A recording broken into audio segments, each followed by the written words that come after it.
नमस्कार दोस्तों, आज हम बात कर लेते हैं बाल वाटिका केवीएस के बारे में। सबसे पहले इसका नोटिफिकेशन देख लेंगे। इसकी लिंक आपको डिस्क्रिप्शन में मिल जाएगी। मैं नित्या ऑनलाइन से शिवांश पारासर आपका स्वागत करता हूं। क्लिक हेयर पे क्लिक करते हैं, नीचे चलते हैं। इसमें आपको देखने मिलेगी पहले कक्षा यानी क्लास के आपको दो प्रकार की हैं, बाल वाटिका 1 और बाल वाटिका 3।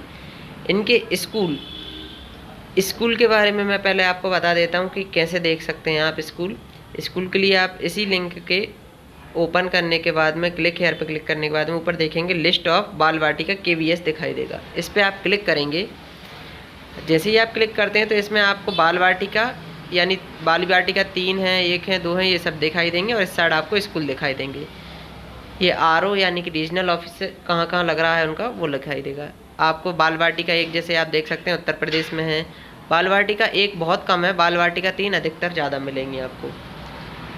अब अपन वापस से उसी लिंक पर रजिस्टर्ड पर क्लिक करके वहाँ पर ही चलते हैं जहाँ से अपन को रजिस्ट्रेशन करना है। जैसे मैं बाल वाटिका 3 का करना चाहता हूँ तो इसमें मैं पहले आपको डेट ऑफ बर्थ और बता देता हूँ एक चीज़।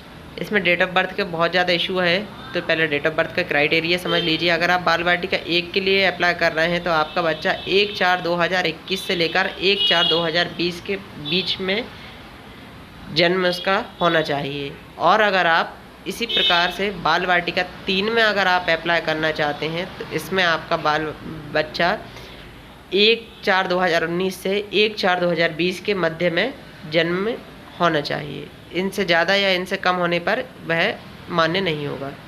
अब 3 के अनुसार अपन चलते हैं प्राइवेट में। जैसे कि अगर आपका कर्मचारी से है तो नोट कीजिए, mobile number email ID fill करने के बाद में कैप्चर पे क्लिक करने के बाद में रजिस्टर पे क्लिक कीजिए। जैसे ही आप रजिस्टर पर क्लिक करते हैं तो आपके पास में एक लिंक में लॉगिन कोड आ जाता है। तो पहले आप मोबाइल में SMS के माध्यम से आए हुए लॉगिन कोड को आप डालेंगे। जो भी आपका लॉगिन कोड आया हो वो आप लॉगिन कोड डालेंगे, बच्चे की डेट ऑफ बर्थ डालेंगे, जो आपने मोबाइल नंबर रजिस्टर्ड किया है वो मोबाइल नंबर डालेंगे और कैप्चर डालकर लॉगिन करेंगे। जैसे ही आप इसको कैप्चर डालकर लॉगिन करते हैं तो थोड़ी सी ही देर में आप पुनः एक पेज पर ओपन होंगे जिसमें आपको बच्चे का नाम, बच्चे का सरनेम, मिडिल नेम अगर है तो मिडिल नेम, जन्म तिथि, केवीएस के एम्प्लॉय हैं या नहीं है वो, डिसेबिलिटी टाइप, ये आपको शो होगा। अब इसके बाद में आप इसकी आगे की डिटेल फिल करते हैं। जैसे इसमें जेंडर हुआ, ब्लड ग्रुप हुआ, कैटेगरी वाइज हुआ, गरीबी रेखा या BPL कार्ड वगैरह में अगर आप आते हैं तो वो गरीबी रेखा का BPL कार्ड वगैरह हुआ। उसमें आप सभी चीज़ों पर क्लिक करते हुए आप सभी चीज़ भरेंगे। किसने इशू किया, कब ये बना है, कब इशू किया गया है, इसको करके सेव एप्लीकेशन पे क्लिक करते हैं, नेक्स्ट करते हैं। नेक्स्ट डायरेक्ट नहीं होगा, आपको सेव करने के बाद में ऊपर पेरेंट्स डिटेल पर क्लिक करना होगा। उसमें आपको पिता का नाम, माता का नाम और नेशनलिटी उसके बाद में निवासी, कहाँ के निवासी हैं आप, ये सभी चीज़ आपको फिल करनी होंगी। एड्रेस टाइप में आपको वही एड्रेस डालना होगा जो आपके निकटतम केंद्रीय विद्यालय में लगे। उसके बाद में अगर आप एक जैसा एड्रेस डालना चाहते हैं यस कीजिए, अगर माता पिता का अलग अलग एड्रेस है तो नो कीजिए। मोबाइल नंबर माता पिता के, माता क्या करती हैं और पिता क्या करते हैं, ये दोनों डालकर आप सेव एप्लीकेशन पर क्लिक करेंगे। फिर आपको ऊपर जाके वही चॉइस स्कूल पर क्लिक करना है। सेकंड थर्ड नंबर का आ गया अब आपका। थर्ड नंबर पे आप चॉइस ऑन स्कूल पर क्लिक करते हैं। जैसे ही आप चॉइस स्कूल पर क्लिक करेंगे, एक सेकेंड रुकिए थोड़ा सा इसे, हाँ अब आ जाएगा। ये चॉइस स्कूल पे क्लिक करते हैं अपन। चॉइस स्कूल पे क्लिक करने के बाद में आपको स्कूल चॉइस करना है। जैसे मध्य प्रदेश में भोपाल में 2 ही स्कूल हैं, वो भी बाल वाटिका 3 के लिए। इसमें बाल वाटिका 1 के लिए भोपाल में कोई स्कूल नहीं है। अब आपको पिता के द्वारा भर रहे हैं तो आप पिता की डिटेल लगाएंगे, पिता क्या करते हैं। अगर माता कर्मचारी, अगर माता के आधार पर लगाना चाहते हैं तो माता के आधार पर। ये क्राइटेरिया की है, ये आपको हिंदी में ट्रांसलेट करके भी आप देख सकते हैं इसको, और बाकी ये आप पुश करके आप इसको अच्छी तरीके से पढ़ सकते हैं। इसमें आपको हिंदी ट्रांसलेट के अनुसार मिल जाएगा। जैसे कि मेरे वाले जो हैं उसमें मैं 5th नंबर के क्राइटेरिया में सेट हो रहा हूँ, तो क्योंकि प्राइवेट जॉब में है।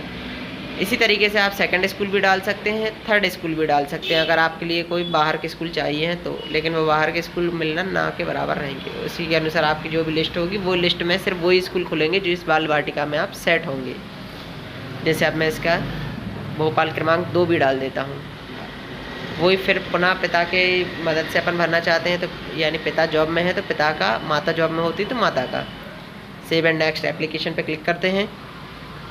जैसे ही आप नेक्स्ट एप्लीकेशन पे क्लिक करेंगे आपको ट्रांसफ़र डिटेल 4th नंबर पे दिखाई देगा। ये उनके लिए है जो गवर्नमेंट एम्प्लॉई हैं, अगर नहीं है तो इसको स्किप कीजिए, आप छोड़ दीजिए। आप डायरेक्ट 5th नंबर पे क्लिक करेंगे।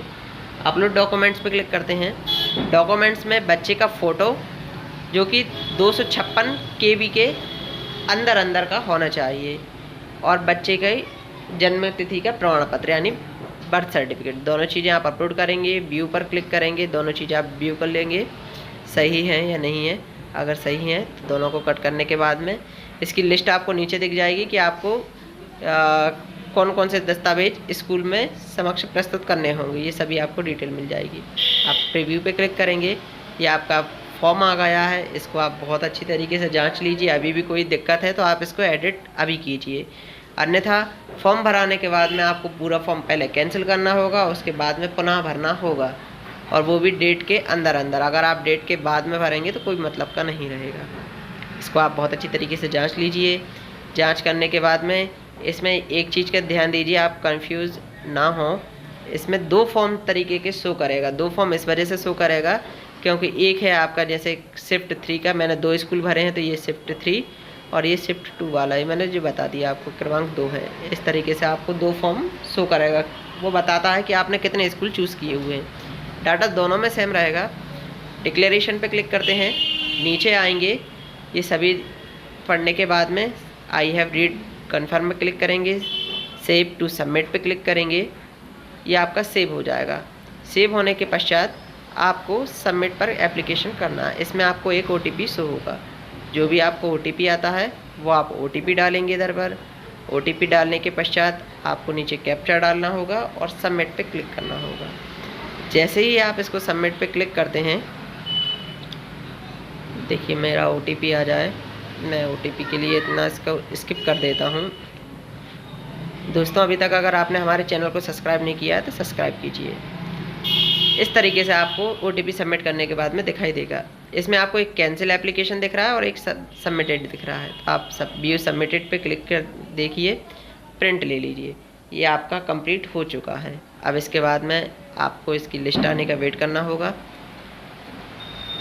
इसके बाद में मैं आपको बता दूं, इसी के टाइम में आपको दिखा होगा इसमें कैंसिल, इसी प्रकार से आप इसको कैंसिल भी कर सकते हैं। अगर आपका कुछ गलत है या आपने कुछ गलत जानकारी भर दी है, जानकारी विशेष करके आपको बिल्कुल सही ही सबमिट करना है। अगर आप कोई भी तरीके से गलत सबमिट करते हैं तो आपका फॉर्म रद्द भी हो सकता है। इसलिए आपको KB के अनुसार बताए गए निर्देशों का पालन करते हुए पूरी जानकारी सत्य ही भरनी है। इसको आप सेव भी कर सकते हैं पहले, उसके बाद में आप इसका प्रिंट भी ले सकते हैं और अगर आपको डायरेक्ट प्रिंट लेना है तो आप इसका प्रिंट भी ले सकते हैं। धन्यवाद दोस्तों, ऐसे ही वीडियो देखने के लिए मुझसे जुड़े रहें। Thank you.